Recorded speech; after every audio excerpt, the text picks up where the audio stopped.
অশ্ৰুমালাৰ কথাৰে আজি তোমালৈ বৰকৈ মনত পৰিছে। অশ্ৰুমালা, ভাগৰৰ চাদৰখন আঁৰি ললোঁ।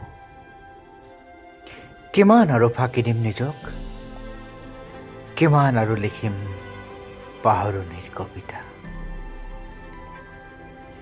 দিবলৈ বুলি একোৱেই নাছিল মোৰ, শূন্য দুহাত, শুকান বুকু, দুটামান অসহায় চাৱনী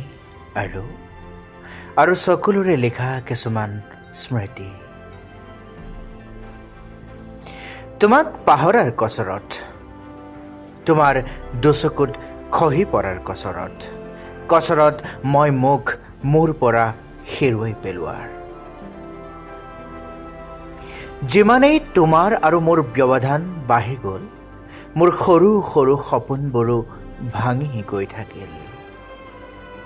এটা নিজান কোঠালি, দুখিলামান উকা কাগজ আৰু এটা সেউজীয়া কলম, যি মোক জীয়াই ৰাখিছে, যি মোক মাৰি মাৰি জীয়াই ৰাখিছে। অশ্ৰুমালা, কেনেকৈ পাহৰোঁ তোমাক, কেনেকৈ পাহৰোঁ তোমাৰ স্পৰ্শ, কেনেকৈ পাহৰোঁ তোমাৰ উমাল সান্নিধ্য, কেনেকৈ পাহৰোঁ শেষ নিশাৰ বাৰ্তালাপ, তুমি মই আমি হোৱাৰ প্ৰতিশ্ৰুতি। তোমাক সুখী কৰিবৰ বাবেই মই হেৰাই গৈছিলোঁ। তোমাৰ সুবাসৰ তাৰণাত কত হৃদয়ত ঘৰ সাজিলোঁ, কত কলিজাত ভুমুকিয়াই চালোঁ, কত হাঁহিৰে হাঁহি চালোঁ। তোমাৰ মায়াসনা সুবাস কিন্তু কতোৱেই নাপালোঁ।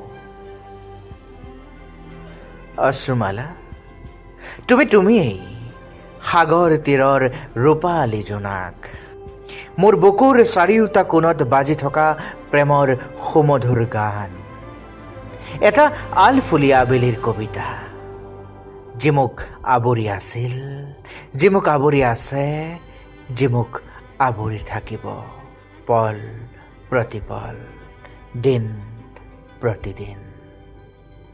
এজাক চঞ্চলা বতাহ মোৰ শুৱে বাৱে বলিছে। অশ্ৰুমালা, আজি আকৌ তোমালৈ বৰকৈ মনত পৰিছে। ধন্যবাদ।